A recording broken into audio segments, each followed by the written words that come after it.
అనంత భక్త సనాతన ధర్మ ఛానల్ కి స్వాగతం. ఓం శ్రీ గణేశాయ నమః. ఓం శ్రీ సరస్వతీయే నమః. ఓం శ్రీ గురుభ్యో నమః. శ్రీ గణేశ పురాణంలోని పూజా నిరూపణం అనే 15వ అధ్యాయము. ఆ తరువాత జరిగిన కథా వృత్తాంతాన్ని భృగువు సోమకాంత మహారాజుకిలా చెప్పసాగాడు. అలా ధ్యాన నిమగ్నుడై ఉన్న చతుర్ముఖుడికి ఒక మహత్తరమైన దివ్యానుభూతి స్వప్నం రూపంలో కలిగింది.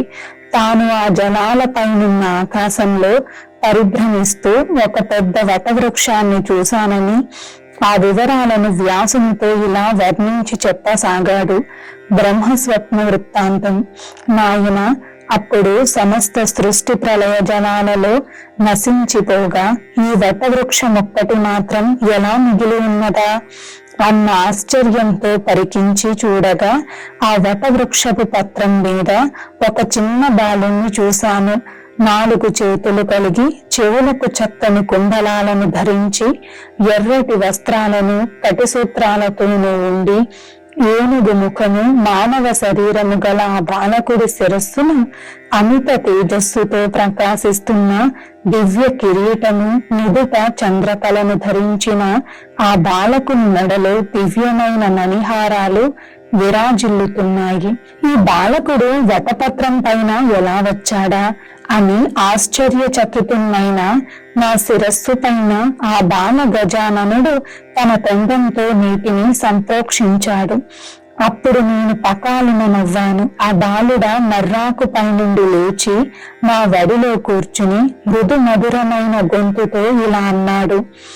ఓ 4 ముఖాలు కలిగిన బ్రహ్మ, నీవు వయస్సులో ఎంతో పెద్దవాడు అయ్యుండి కూడా చిన్నవారి కన్నా కూడా చిన్నవారిలా ప్రవర్తించి అహంకార బుద్ధితో విర్రవీగినందుకే నీకు అనేక విఘ్నములు దాపరించాయి. చింతా వ్యాఖ్యులుడవై ఉన్నని సకల చింతలు తొలగేందుకు చింతా వినాశనాకరమైన నా ఏకాక్షరి గణపతి మహామంత్రాన్ని నీకు ఉపదేశిస్తాను.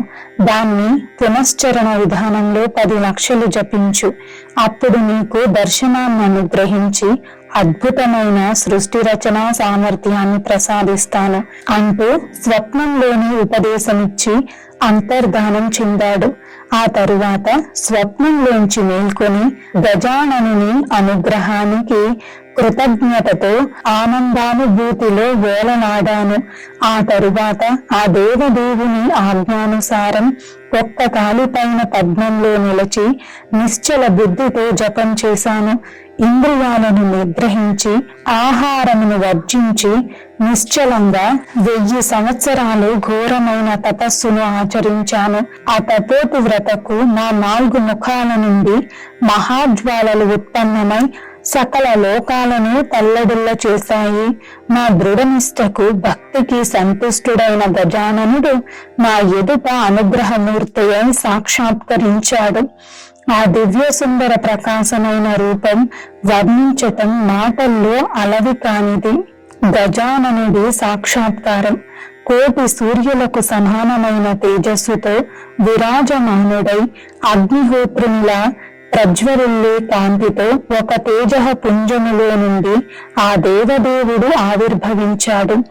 ఒక చేత పరశువును, మరో చేత ఎర్రటి కమలాన్ని ధరించి దివ్య పుష్పమాలలను మెడలో దాల్చి సౌందర్యానికి ఆటపట్టుగా అన్న రూపంలో గజవందనంతో భక్తుల మనోభీష్టాలన్నింటినీ నెరవేర్చే వరదమూర్తి అయి సకల మానవుల, దేవ, యక్ష, గంధర్వ, సిద్ధ సాధ్యుల యొక్క విఘ్నాలను నివారించే ఆ దివ్యమూర్తి తల్లి మిరుమిట్లు గొలిపే కాంతితో దర్శనమిచ్చాడు.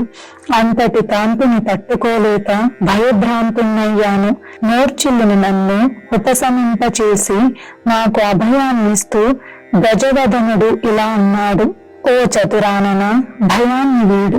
నీకు స్వప్నంలో మంత్రోపదేశం చేసినది, నీవు నిరతము నీ హృదయ కమలంలో ధ్యానిస్తున్నది నన్ను. ఇక ఇప్పుడు నీకు నా సౌమ్య రూపాన్ని అనుగ్రహంగా దర్శనమిస్తున్నాను.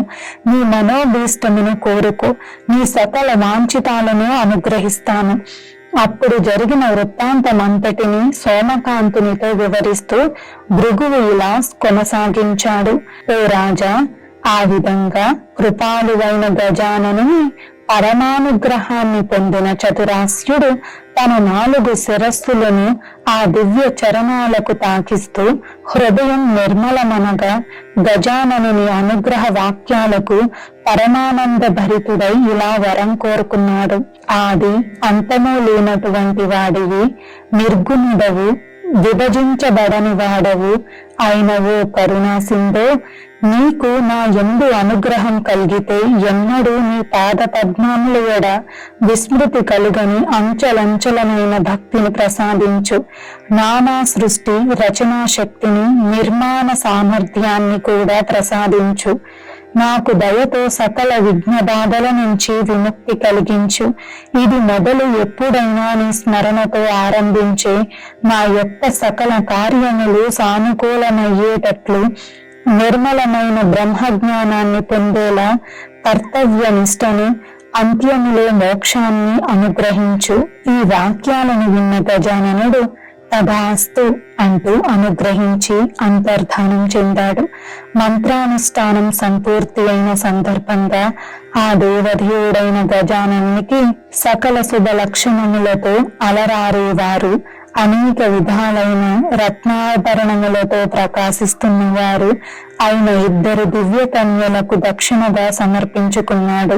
ఆ తరువాత కర్పూర మంగళ నీరాజనాన్నిచ్చి గణేశుని సహస్రనామాలతోనూ అర్చించి ప్రదక్షిణాధికాలను నమస్కారమును సమర్పించి అపరాధ క్షమాపణకై వేడుకున్నాడు.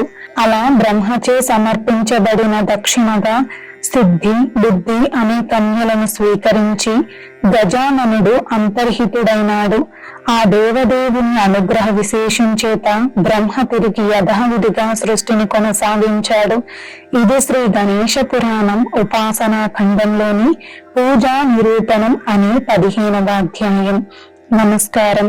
సర్వే జనా సుఖినో భవంతు.